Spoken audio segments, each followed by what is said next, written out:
Emba Constructions, all types of buildings, house, shop. Haji Builders and Developers, beautiful home for sale with all facilities. Developers and real estate. ARK Giri, silk and sarees. नमस्कार। बीदर जिला के सभी businessman tax payers को एक विशेष सूचना है। पहली सूचना यह है कि late fee penalty waiver scheme आया है, यानी कि अगर आप पहले एक महीने का रिटर्न नहीं भरते थे तो एक महीने के लिए लेट फी कितना था, 10,000 रुपये। तो अभी वो कम कर दिया गया है। अगर आपका नील टर्नओवर है तो एक महीने के लिए 500 रुपये और विथ टर्नओवर है तो एक महीने के लिए 1000 रुपये। इस स्कीम का लास्ट डेट है 31 अगस्त। तो कृपया इस स्कीम का उपयोग कीजिए और दूसरों को भी बताइए।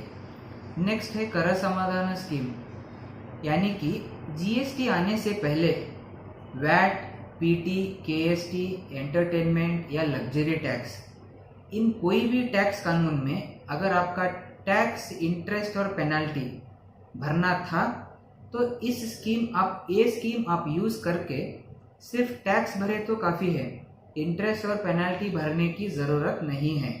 इसका लास्ट डेट है 31 अक्टूबर 2021। नेक्स्ट है कॉन्ट्रैक्टर्स, झड़पी और एमजी नरेगा या कोई और डिपार्टमेंट्स। इसमें क्या है, स्पेशली एमजी नरेगा के कॉन्ट्रैक्टर्स क्या कर रहे हैं, कुछ लोग अपना जीएसटी नंबर दूसरों को दे रहे। कृपया ऐसा मत कीजिए। क्यों? मतलब अगर आपका जीएसटी नंबर है तो टैक्स भरने का दायित्व आप ही के ऊपर आएगा, आप ही टैक्स भरना पड़ेगा। नेक्स्ट ये है, अगर आपका जीएसटी नंबर कैंसिल हुआ है, उसको एक्टिव करना है तो 180 दिन में ही आप उसको एक्टिव कर सकते हैं, नहीं तो आप नया जीएसटी नंबर लेना पड़ेगा। और अगर आपके पैन कार्ड के ऊपर कितने जीएसटी नंबर है ये पता करने के लिए आप gst.gov.in वेबसाइट में जाकर search by tax payer column है, वहाँ पे सर्च कर सकते हैं।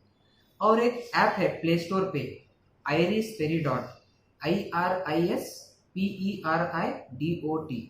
इस पे आपको अगर लेटेस्ट इंफॉर्मेशन, यानी कि अगर आपका जीएसटी नंबर का रिटर्न भरा है या नहीं, ये जानकारी आपको चाहिए तो सिंपल आपका जीएसटी नंबर एंटर कीजिए और आपको पता चल जाएगा।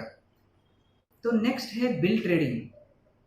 कुछ कॉन्ट्रैक्टर्स क्या कर रहे हैं, अपना टैक्स बचाने के लिए cement, steel, plywood, hardware, electrical, granites, इन डीलरों से कुछ परसेंटेज कमीशन देकर बोगस बिल्स परचेज कर रहे हैं, बोगस बिल्स खरीदी कर रहे हैं। तो कृपया ऐसा मत कीजिए। क्यों बोले तो सब कुछ कंप्यूटराइज्ड हो गया है, सब कुछ रिकॉर्ड हो रहा है। तो अगर आप 100 रुपये का एवेजन कर रहे हैं, अगर 100 रुपये आप सरकार से ले रहे तो 200 रुपये आपको देना पड़ेगा विथ इंटरेस्ट। तो अगर आपके वर्क ऑर्डर में जो भी मेंशन है, जो भी मटेरियल मेंशन है, उसी का ओरिजिनल बिल्स ही लेना पड़ेगा, बाकी का आप ले नहीं सकते। नेक्स्ट है लोन पर्पस और फ्री स्कीम। कुछ लोग क्या कर रहे हैं, जीएसटी नंबर अगर आप लिए तो लोन मिलेगा, या कुछ लोग जीएसटी नंबर ये समझ के लिए कि एक गवर्नमेंट से एक फ्री स्कीम है। तो कृपया जो भी लोग ये समझ के लिए हैं, ये वेबसाइट में और irisperidot ऐप में देख लीजिए आपका जीएसटी नंबर कैंसिल हुआ है या नहीं। कैंसिलेशन डेट पे देखिए, अगर कैंसिल नहीं हुआ है तो कृपया ये एमनेस्टी स्कीम यानी लेट फी वेवर, तो आप समझिए अगर आप 2 साल से जीएसटी रिटर्न नहीं भरे तो पहले क्या था, महीने को 10,000 यानी एक साल को 1,20,000 भरना था। तो अभी सिर्फ एक साल को 6,000 रुपये भरने से आपका रेस्पॉन्सिबिलिटी ख़त्म हो जाएगा, आप जीएसटी नंबर कैंसिल करवा सकते हैं। तो कृपया ये सभी इंफॉर्मेशन, ये सभी माहिती, जानकारी अपने मित्रों से, अपने सहयोगियों से, सभी से शेयर कीजिए और सरकार को टैक्स कलेक्ट करने में मदद कीजिए। धन्यवाद। आम व्यापारी सर जीएसटी लेता है, बनाता है, तो उसके लिए बेसिक चीज़ क्या है सर उसको जीएसटी मेंटेन करने के लिए? देखिए, अगर कोई व्यापारी जीएसटी नंबर लेता है तो पहला पॉइंट ये है कि जीएसटी नंबर लेते ही अपने दुकान के बोर्ड पर बाहर जीएसटी नंबर बड़े अक्षरों में डालना है और अपनी दुकान के अंदर बिल काउंटर के ऊपर जीएसटी रजिस्ट्रेशन सर्टिफिकेट डालना है और टाइम टाइम पे रिटर्न भरना है।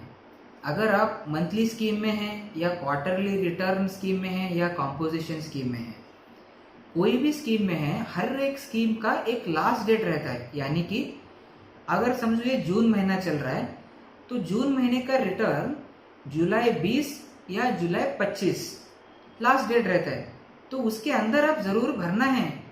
आप चेक करना है अगर आप भरे हैं या नहीं, आप फॉलो अप करना है। अगर आप नहीं भरे तो ही आपको लेट फी आएगी, तो आप इसलिए टाइम टाइम पे रिटर्न भरिए।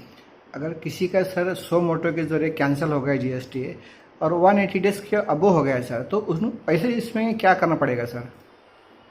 इस केसेस में अगर कैंसिलेशन होने के बाद 180 दिन हो गए हैं तो उसके लिए क्या करना पड़ेगा, आप अपना रिटर्न डेट ऑफ कैंसिलेशन देखिए। डेट ऑफ कैंसिलेशन तक आप रिटर्न भरना है और वो भरने के बाद आप नया जीएसटी रजिस्ट्रेशन ले सकते हैं।